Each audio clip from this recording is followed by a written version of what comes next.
I didn't think twice when Mark told me he wanted to remodel the garage.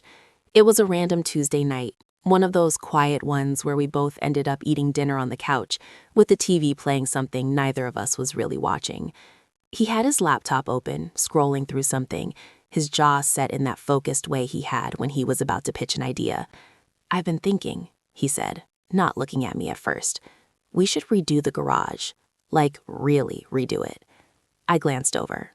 "Redo it how?" He turned the laptop toward me. It was a sleek setup. Polished concrete floors, built-in storage, clean white cabinets, even a little workspace area with tools neatly hung on the wall like some kind of showroom. "Make it a space for you," he said. "You've always said you wanted somewhere to paint again." That caught me off guard. I hadn't painted in years. Not seriously, anyway. Not since before we got married. Life had just taken over. Work, bills, routines. I'd mentioned it in passing a few times, sure, but it wasn't something I expected him to hold on to. "You'd do that?" I asked. He shrugged, like it wasn't a big deal. "Why not? We've got the money now. And honestly, it's just a junk room right now." That part was true. The garage was basically a graveyard of forgotten things. Old boxes, unused gym equipment, random tools Mark swore he'd use someday. The idea of turning it into something intentional felt nice. Thoughtful, even. I smiled. "Yeah, that would be amazing." He smiled back, but there was something quick about it, like it didn't quite reach his eyes. I didn't notice it then. Or maybe I did, just faintly, and chose not to question it. That was kind of my thing back then. Not questioning. The remodel started fast. Too fast, looking back on it. Within a week, he had contractors lined up. Within 2, the garage was completely emptied out. Dumpsters came and went, materials were delivered. It felt like everything was moving at double speed, like he was trying to get it done before something caught up with him. But at the time, I just thought he was being efficient. Mark had always been like that. When he decided something, he went all in. No hesitation. At first, he included me in the decisions. Paint colors, shelving, layout. He'd show me samples, ask what I liked, pretend to care about my answers. It felt good, like we were doing something together again. We hadn't felt like a team in a while. I told myself this was a reset. Then, slowly, things shifted. It started with small stuff. He stopped asking my opinion as much, said he'd handle the details because he didn't want to stress me out. I didn't argue. I was tired most days anyway, and it was easier to let him take control. Then he started spending more time out there. At first, it made sense. The contractors needed someone to oversee things, and his work schedule was flexible. He'd take calls out there, walk them through what he wanted, keep things moving. But even after the construction was mostly done, he didn't stop. He'd disappear into the garage for hours, door closed, music playing low. Sometimes I'd knock, and he'd take a second too long to answer. "Yeah?" he'd call out, like I'd interrupted something important. "I was just checking if you wanted dinner," I'd say. "I'll be in later," he'd reply. Always later. One night, I tried to go in without knocking. I don't even know why. It wasn't some big suspicion at that point, just a feeling. Something subtle, like when a room feels off but you can't explain why. The door was locked. That had never happened before. I stood there for a second, hand on the knob, my brain trying to catch up with the reality of it. Locked? "Mark?" I called, knocking lightly. There was a pause, then the sound of something shifting inside. A chair, maybe. "Yeah, one sec," he said. Another pause. Then the door opened just enough for him to step out, blocking the view inside. "What's up?" he asked. I tried to look past him, but he shifted slightly, like it was instinct. "Why is it locked?" I asked, keeping my tone light. He shrugged.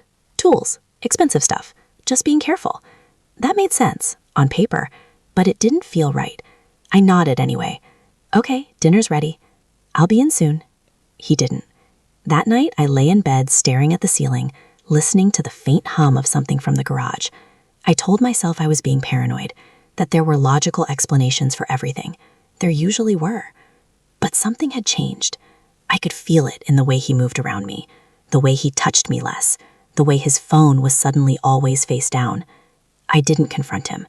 I didn't ask questions. I waited, and I started paying attention. The keypad showed up about a week later. I came home from work and noticed it immediately, mounted next to the garage side door. Sleek, black, with a glowing keypad. I stood there for a second, staring at it like it didn't belong. "Mark?" I called out as I walked inside. He was in the kitchen, pouring himself a drink. "What's that thing on the garage door?" I asked. He didn't look up right away, just took a sip. "Oh, that. Just added security. Figured it'd be easier than keys." "Easier for who?" I asked, half joking. He smirked. "Us." "What's the code?" He hesitated. It was brief. Most people wouldn't have noticed it. I did. "I'll set one for you," he said. "Haven't finalized it yet." "That didn't make sense." "You just installed it," I said. "You must have a code." "Yeah, but I might change it," he replied quickly. "Didn't want to confuse you." Confuse me. I forced a small laugh. "I think I can handle a 4-digit code." He didn't laugh back. "I'll set it up tonight," he said. "Promise." He didn't. The next day, I tried the door. Locked. I tried a few combinations. Our anniversary, his birthday, random guesses. Nothing. That was the moment something in me clicked into place. Not a full realization, not yet, but a shift. This wasn't just weird anymore. This was deliberate. I didn't confront him that night either. I smiled, I asked about his day, I acted normal. And then, when he went to shower, I picked up his phone. I wasn't proud of it. I'd never done it before, not in all the years we'd been together. But something in my gut told me I'd been missing something important, something he didn't want me to see. His phone was locked, of course it was. But this time I noticed something else. A second phone. It was tucked into the side pocket of his work bag, barely visible unless you knew where to look. I wouldn't have noticed it if I hadn't been standing at the right angle. I pulled it out slowly, my heart already starting to pound. It was on, unlocked, and the screen lit up the moment I touched it. Messages. A long thread at the top. No name, just a number. But the preview was enough. "I miss you already." My stomach dropped. I didn't scroll right away. I just stood there, staring at those 4 words like they might rearrange themselves into something harmless if I gave them enough time. They didn't. I sat down on the edge of the bed, the phone cold in my hands, and opened the conversation. There were hundreds of messages, weeks worth, maybe more. Photos, plans, inside jokes, and right there, woven into it all, was my husband. A version of him I hadn't seen in a long time. Playful, attentive, present. He was giving all of that to someone else. I didn't cry. Not then.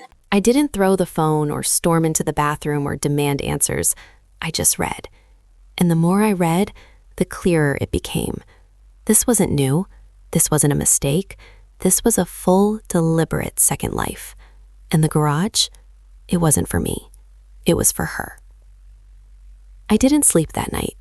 I lay there next to him, staring into the dark, replaying everything I'd just read over and over, like my brain was trying to force it into some different shape, something less real. Something that didn't completely dismantle the version of my life I thought I had. But there was no twisting it, no misunderstanding. Her name was Lila. I found it buried halfway down the thread when he finally saved her contact. Before that, it had just been a number, like he was trying to keep it clean, compartmentalized. But eventually, he got comfortable enough to stop pretending. Lila Hart. That little heart next to her name felt more violent than anything else. I kept reading. They'd been seeing each other for at least 4 months, maybe longer. The messages only went back that far, but the way they talked, there was history there. Inside jokes that didn't need explaining, references to things that clearly happened before the text started. And the garage. That part made my hands go numb. At first, it was subtle. He mentioned the space a few times, said he was working on it. I didn't think much of it until I saw the photos. He'd been sending her progress pictures, the floors, the cabinets, the lighting. "This is where I told you about," he wrote in one message. "Private. No one will bother us here." Us. I felt something in my chest tighten so hard it almost hurt to breathe. She replied with a selfie, her sitting in what looked like a car, smiling, biting her lip just slightly, the kind of picture that was meant to look casual, but wasn't. "I can't wait," she wrote. And then, further down, "Keypads in. You'll have your own code." I actually had to put the phone down at that point. I just sat there on the edge of the bed, staring at the wall, my mind trying to process the level of planning that went into this, the effort, the intention. This wasn't some impulsive mistake. He built a space for her, in our home. I picked the phone back up with shaking hands and kept going. There were timestamps, patterns. Days he told me he was working late, he was actually with her. Times he claimed he was running errands, he was in that garage, with her. I recognized some of the dates. That was the worst part. Specific nights I remembered clearly. One Friday, I had ordered takeout and waited for him until almost 10 p.m. He texted saying he got caught up at work, apologized, said he'd make it up to me. That same night, there were messages from him to Lila. "Come over. I'm already here," she replied. And then a photo. I didn't need to see it to know where it was taken. The lighting, the walls, the exact shade of gray I picked. I felt like I was going to throw up, but I didn't. I kept reading, because at that point I needed to know everything, every lie, every detail. If my life was going to fall apart, I wasn't going to do it halfway. I stayed up until almost 4 a.m., going through everything, screenshots, messages, dates. I memorized things without even trying to, like my brain was desperate to build a full map of what had been happening behind my back. By the time I finally put the phone back exactly where I found it, I felt empty. Not even angry yet, just hollow. The next morning, I made coffee like I always did. I asked him if he wanted eggs. I kissed him goodbye when he left for work, and he smiled at me like nothing had changed, like he hadn't spent the last several months lying to my face, building a whole other relationship just a few feet away from where I slept. That's when something inside me shifted. Not a breakdown, the opposite. Everything went quiet, focused. I wasn't going to confront him, not yet, because if I did, he'd lie. He'd twist things, minimize, maybe even turn it around on me somehow. I knew him well enough to see that coming, and I wasn't interested in half-truths. I wanted control, so I decided to wait, and I started documenting everything. The first thing I did was buy a small notebook on my lunch break. Nothing fancy, just something I could keep in my bag without drawing attention. I started writing down dates, times he left, times he came back, excuses he gave, patterns. I didn't miss a single detail. Then I started taking photos, subtle ones. His car missing from the driveway when he said he was at work. The garage door closed for hours. The keypad. That keypad became an obsession.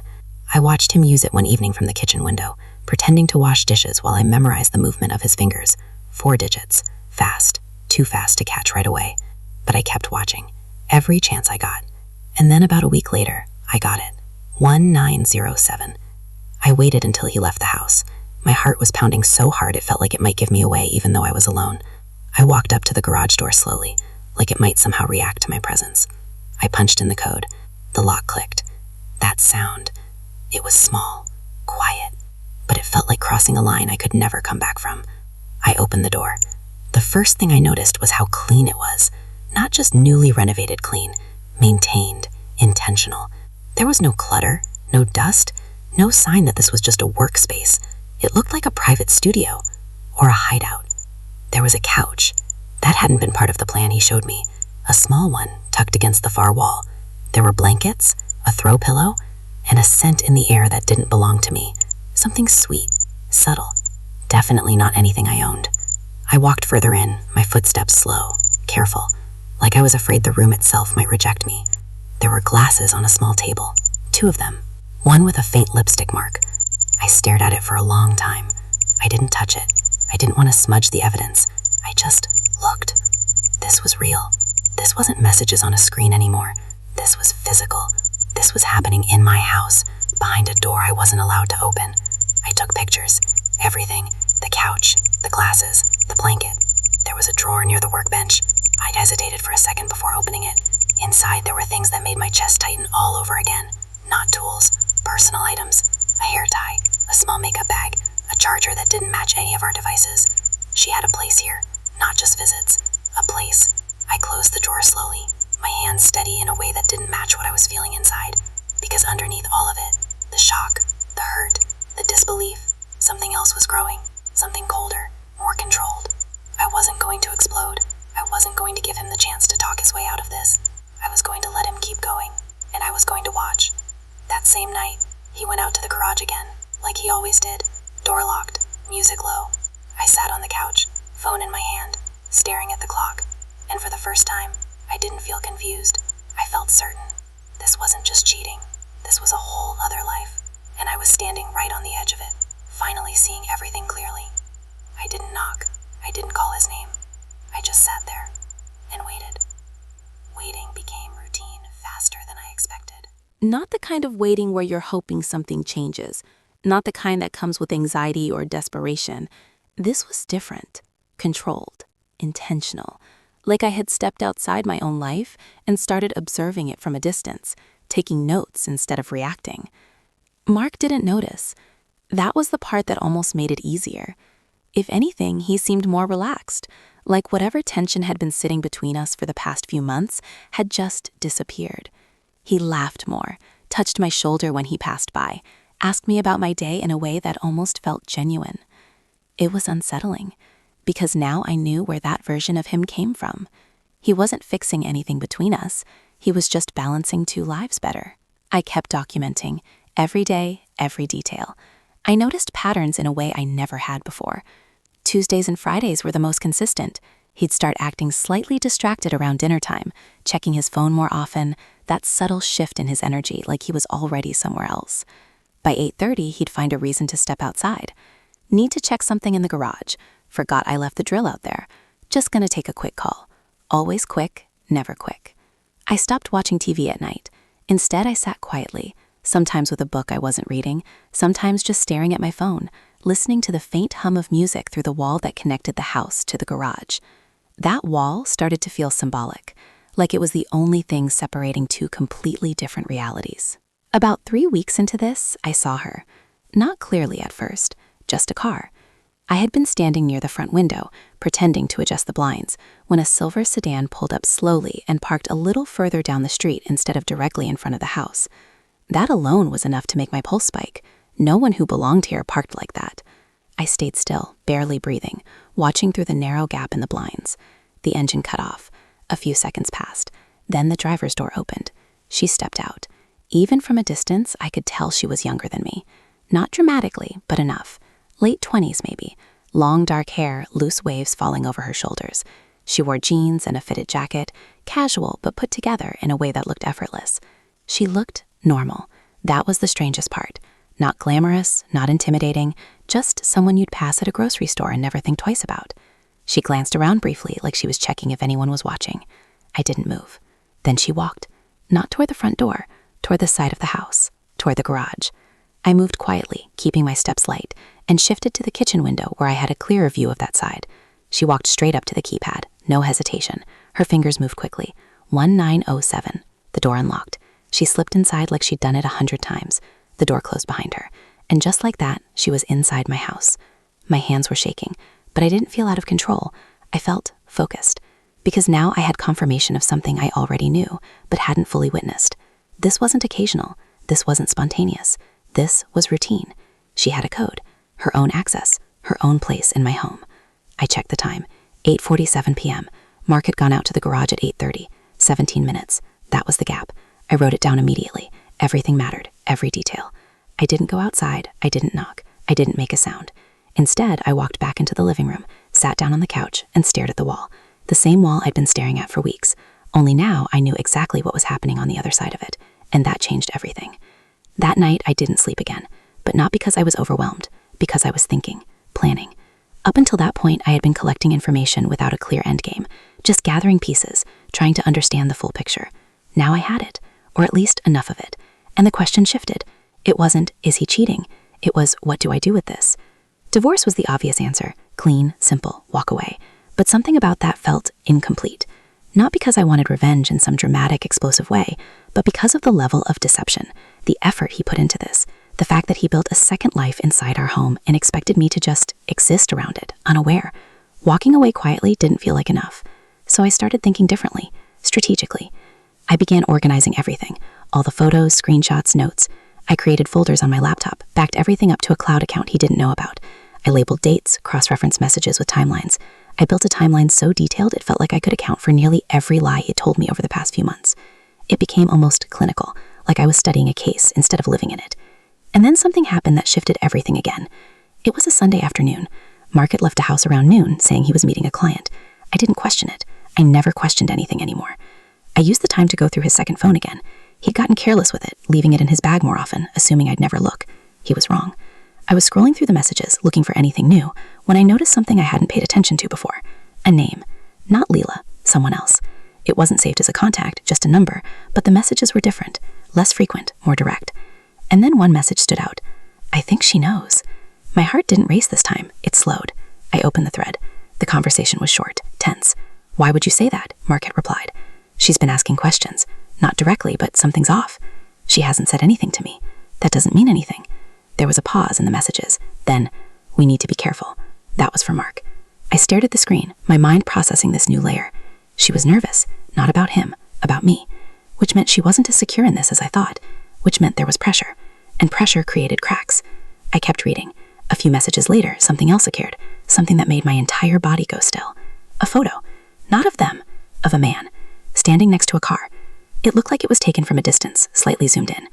Who is that? Mark had asked. That's him, she replied. Are you serious? Yes. A pause. Does he know? I don't think so. I stared at the image. The man looked ordinary. Early 30s maybe, baseball cap, jeans, nothing that stood out. Just someone going about his day, completely unaware he was being photographed. That's my husband, she added. Husband. The word hit differently than I expected. Not because it shocked me, but because it changed the scope of everything. This wasn't just my marriage being torn apart. There was another one. Another person living in a version of reality that wasn't real. Another person who had no idea what was happening behind his back. Or maybe he did. The thought settled in slowly. Because of the photo, the way it was taken, the angle. That wasn't casual. That wasn't something you snap without purpose. That was observation. Intentional. And suddenly, for the first time since this all started, I had a new question. Not about Mark, not about her, about him. Who was he really in this situation? And did he know more than they thought? I stared at the photo for a long time, something in my gut telling me this part of the story wasn't over, not even close. I couldn't stop thinking about him. That picture stayed in my head in a way nothing else had, not even the messages, not even the garage. There was something about the fact that there was another person standing in the middle of all this, completely outside the version of the story Mark and Lila were living. Or maybe not completely outside. That was the part I couldn't shake. The way the photo was taken, the distance, the angle. It didn't feel random. It didn't feel like something you snap out of curiosity. It felt like someone watching. And once that thought took hold, everything else started to rearrange itself around it. I went back through the messages again, this time looking specifically for anything related to him, anything that mentioned her life outside of Mark. It wasn't much. They kept things focused on themselves, plans, emotions, excuses, stolen time. But there were cracks, little mentions. Had to leave early, he was asking questions. He's been acting weird lately. I think he's suspicious. That word again, suspicious. It showed up more than once, and every time Mark brushed it off. You're overthinking. He doesn't know anything. Just be normal. Be normal. I almost laughed at that, because that's exactly what I had been doing. Being normal while everything around me was anything but. That night, I did something I hadn't done yet. I searched her. It didn't take long. Lila had a public Instagram, not overly curated, but active enough. Photos with friends, brunches, trips, the kind of life that looks easy from the outside. And there he was, in multiple pictures. Same guy from the photo, same baseball cap in one of them, same quiet presence. Her husband. His name was Ryan. There were photos going back years, vacations, holidays, birthdays, the kind of timeline that builds a story of a relationship that, at least on the surface, looked solid, normal, happy. It made everything feel heavier, because now I could see him, not just as a concept, but as a person. And the more I looked, the more something didn't sit right. He didn't look clueless. That's the only way I can explain it. In some of the photos, there was something in his expression, subtle. Easy to miss if you weren't looking for it, but I was. And it didn't look like a man completely in the dark. It looked like someone aware. Not fully, but enough. That thought stayed with me for days. And then, exactly 6 days after I first saw that photo, everything changed. It was late afternoon. I had just gotten home from work. The house was quiet like usual. Mark had texted earlier saying he'd be late, some last-minute meeting that came up. I didn't question it. I never questioned anything anymore. I was in the kitchen, setting my bag down, when I heard a knock at the front door. It was firm. Not aggressive, but not casual either. I froze for a second. No one ever came by unannounced. I walked slowly to the door, my mind already running through possibilities. When I opened it, he was standing there. Ryan. There was no doubt in my mind. Same face, same build, same quiet presence from the photos. Up close, he looked a little more tired than he did online, like something had been weighing on him for a while. For a few seconds, we just looked at each other. Neither of us spoke. And then he said, calmly, "I think we need to talk." There was no confusion in his tone, no hesitation, just certainty. I stepped aside without asking a single question. He walked in like he already knew the layout, like he had imagined this moment more than once. We sat in the living room, same couch I'd been sitting on for weeks, staring at the wall that separated me from the truth. Now the truth was sitting right in front of me. He didn't waste time. "I know about Mark," he said. My chest didn't tighten. I didn't flinch. I just nodded. "I know about Lila," I replied. Something shifted in his expression when I said that. Not surprise exactly, more like confirmation. "Okay," he said quietly. For a moment, neither of us spoke, and then he reached into his jacket and pulled out a folder. Not a thin one, thick, organized. He placed it on the coffee table between us and opened it.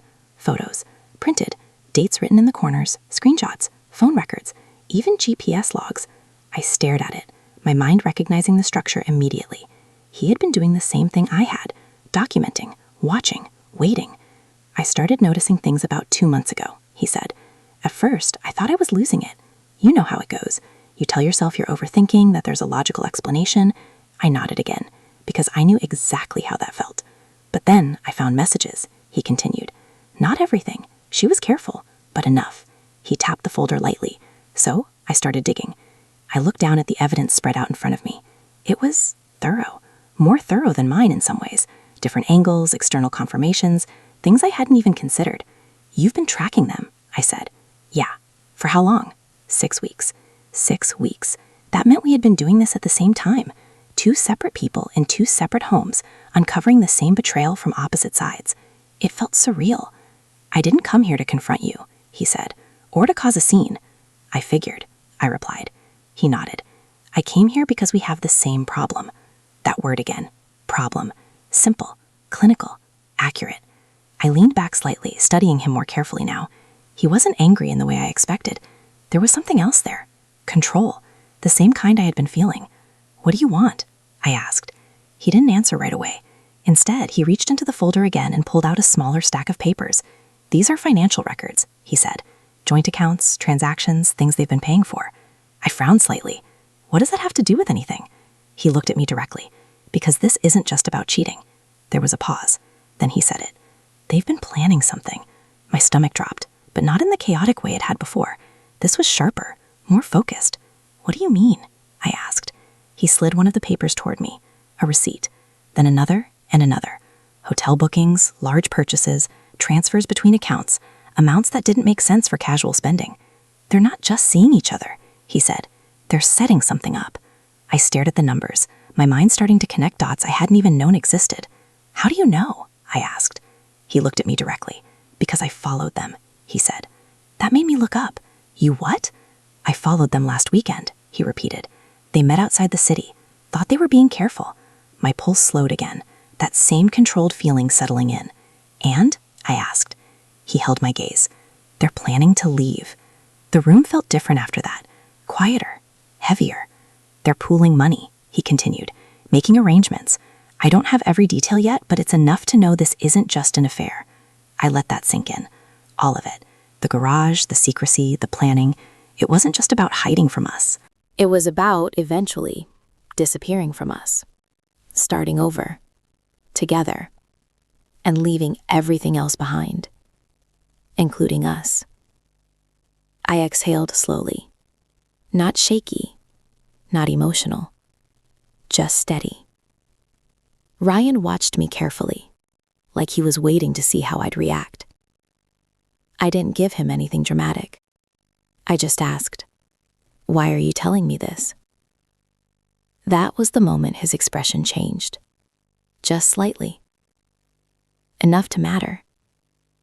"Because I don't think they should get away with it," he said. There it was. Not anger.